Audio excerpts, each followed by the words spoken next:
मुअज़्ज़ज़ नाज़रीन, अस्सलाम वालेकुम। मुझे सैयद अबरार अबुल हसन कहते हैं। नुक्ता में खुशामदीद।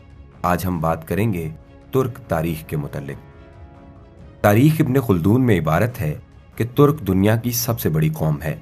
इनसे बड़ी आबादी किसी दूसरी कौम की नहीं फैली। तारीख साबित करती है कि रुए ज़मीन पर कोई रास्ता ऐसा नहीं जो कौम ओगोस यानी तुर्कों ने तय ना किया हो, और कोई ज़मीन ऐसी नहीं जहां तुर्कों की सकूनत न रही हो। ओगोस, जिसे तुर्क अपना जद्दे अमजद करार देते हैं, वो कौन था? उनके आबाओ अजदाद कौन थे? तुर्क कहां से आए और कहां तक गए? आज हम अपने नाजरीन को तुर्क कौम के जद्दे अमजद ओगोस खान और ओगोस खान के आबाओ अजदाद के बारे में बताएंगे। तारीख में तूफान नूह का जिक्र तो हर एक ने सुना होगा। हजरत नूह अलैहिस्सलाम अल्लाह के दूसरे पैगंबर थे। तुर्कों की कहानी यहाँ से शुरू होती है।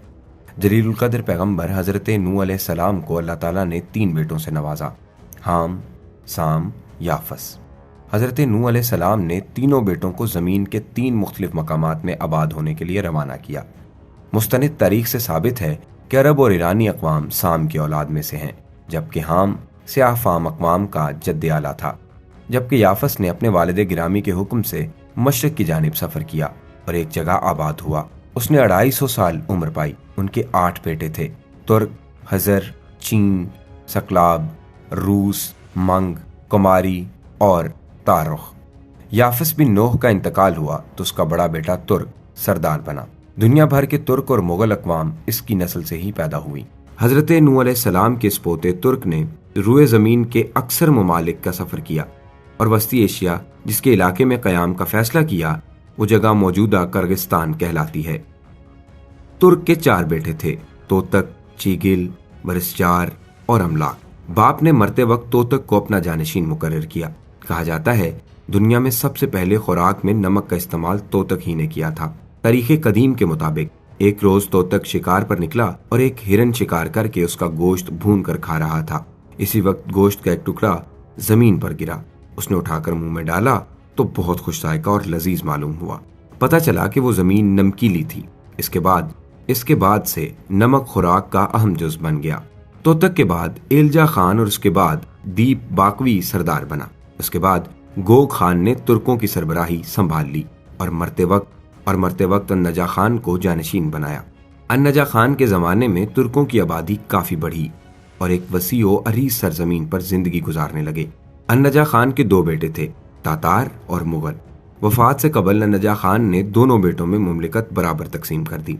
हम अपने नाजरीन को यहाँ ये अहम मालूमात भी मुहैया करते चलें कि हजरत नूह अलैहिस्सलाम के बाद याफस से अन्नजा खान तक सब मुसलमान थे, लेकिन इसके बाद मालो दौलत की फरावानी में इस कदर गर्क हुए कि खुदा को भुला दिया और कुफर में दाखिल हो गए।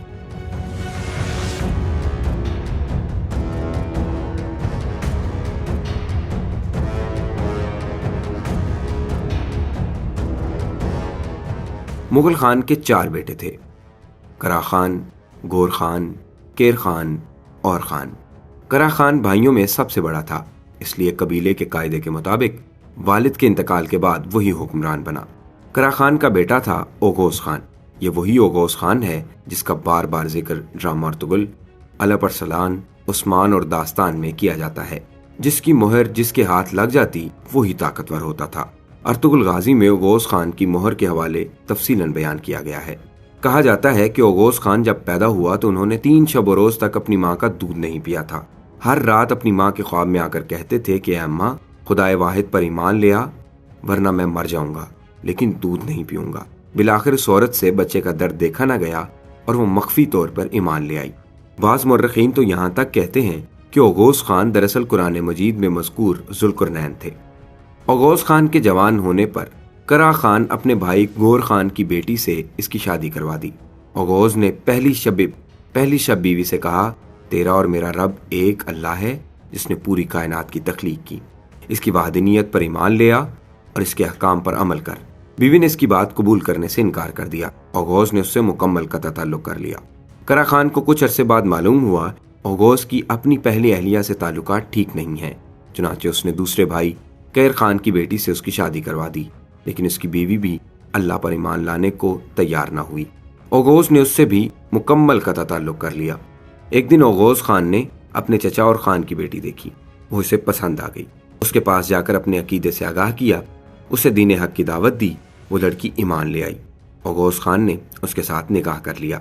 एक रोज जब ओगोस खान शिकार के लिए गया हुआ था, उसकी पहली दोनों बीवियों ने अपने ससुर करा खान के पास जाकर ओगोस के अलग दीन पर होने और उनसे कतई ताल्लुकी से मुतल्लिक आगाह किया। करा खान ये सुनकर आग बगौला हुआ और अपने सिपाहियों को जमा करके ओगोस को कत्ल करने का इरादा कर लिया। ओगोस की मुसलमान अहलिया ने आदमी भेजकर शोहर को खबर दी। ओगोस ने भी अपने हामी और करीबी सिपाहियों को जमा कर लिया। जंगल में बाप बेटे के दरमियान लड़ाई में बेटे को फतह हुई, जबकि बाप एक तीर लगने से हलाक हो गया। ओगोस हुक्मरान बन चुका था। नतीजतन कौम की अक्सरियत अल्लाह पर ईमान ले आई। ओगोस खान के 6 बेटे थे, गौन खान, आई खान, यल्दीस खान, गो खान, ता खान और तंगेज खान। ओगोस ने मुख्तलिफ इलाकों में योरिश की। एक रिवायत यह है कि ओगोस ने हिंदुस्तान पर हमला करके कश्मीर को फतह किया था। इसके अलावा चीन, ईरान, मिस्र और शाम के इलाकों पर भी अपना परचम लहराया था।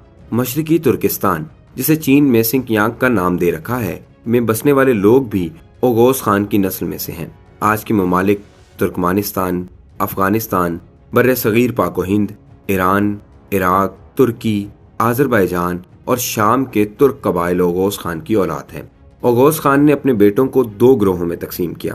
पहला ग्रोह गौन खान, आई खान, यल्देस खान, जबकि दूसरा ग्रोह गो खान, ता खान और तंगेज खान पर मुश्तमिल था। ओगोस के इंतकाल पर बड़ा बेटा गौन खान कौम का सरबराह बना। ओगोस खान के 24 पोते थे। उनमें से हर एक अलग अलग कबीले की बुनियाद रखी।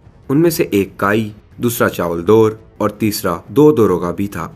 अर्तुगरुल गाजी ड्रामा देखने वाले कारीन इन तीनों नामों से बखूबी आगाह होंगे। गौन खान के बाद इनका बेटा काई खान हुक्मरानी के मनसब पर फायज हुआ। बाद अज़ां तुर्कों में हुक्मरानी काई खान की औलाद में ही रही। हजरत मूसा अलैहिस्सलाम और काई कबीले के बानी काई खान का अहद एक ही है। इसकी नस्ल में कई सरदार हजरत दाऊद अलैहिस्सलाम और फिर हजरत सुलेमान अलैहिस्सलाम पर ईमान लाए।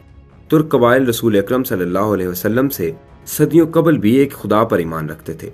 अपने खुदा को तंगरी कहते थे। उनके अकीदे के मुताबिक तमाम कायनात का खालिक एक तिंगरी है। उसने ज़मीन, आसमान, सूरज, चांद बनाए। वही जिंदगी और मौत देता है। दुआएं कबूल करके उम्र में इजाफा करने का भी इख्तियार रखता है। दीगर अक़वाम के बरक्स तुर्क कभी बुत परस्त नहीं रहे। इनमें इबादत गाह या मोहब्बत का तसव्वुर नहीं था। तुर्कों का अकीदा था कि उनका खुदा बराह रास्त सुनता है और देखता है। इब्ने कदीम तुर्क कबाइल की खवातीन में चेहरा छुपाने का रिवाज न था, लेकिन इनके बावजूद उनमें जना व बदकारी की शरह 0 थी और इसे जुर्म समझा जाता था। अगर कोई शख्स इस फेल का मुर्तकिब होता तो उसे मौत की सजा दी जाती थी और इसके जिस्म के 2 टुकड़े कर दिए जाते थे। तुर्कों के कदीम अकायद और इस्लाम में कई बातें मुश्तरक थीं, जिसके सबब तुर्कों को इस्लाम कबूल करने में ज्यादा वक्त न लगा। इस्लाम और तिंगरीज़म के कई पहलू मुश्तरका थे। मसलन एक खुदा पर ईमान, वो हर जगह मौजूद है, उसको कभी ज़वाल नहीं, तमाम कायनात का वही खालिक है, खुदा के लिए मुकद्दस जंग यानी जिहाद का तसव्वुर, मसावात और बराबरी, नेक कामों और सदकात पर ईमान, उला उल अम्र की अतात, जन्नत व जहन्नम का तसव्वुर और जिना की ममानत। अपनी अगली किस्त में हम अपने नाजरीन को ये बताएंगे कि इस रुए ज़मीन पर पहली तुर्क हुकूमत कब कायम हुई, दूसरी तुर्क हुकूमत कब मार्ज़ वजूद में आई, जो चलते चलते सल्तनत उस्मानिया तक पहुंची। तुर्कों ने ओगोस खान के बाद किस सदी में इस्लाम कबूल किया। उम्मीद है आपको वीडियो पसंद आई होगी। आप सबसे गुजारिश है कि हमारा चैनल सब्सक्राइब कर दें और बेल आइकन को प्रेस कर दें ताकि हमारी आने वाली हर वीडियो से आप बाखबर रहें।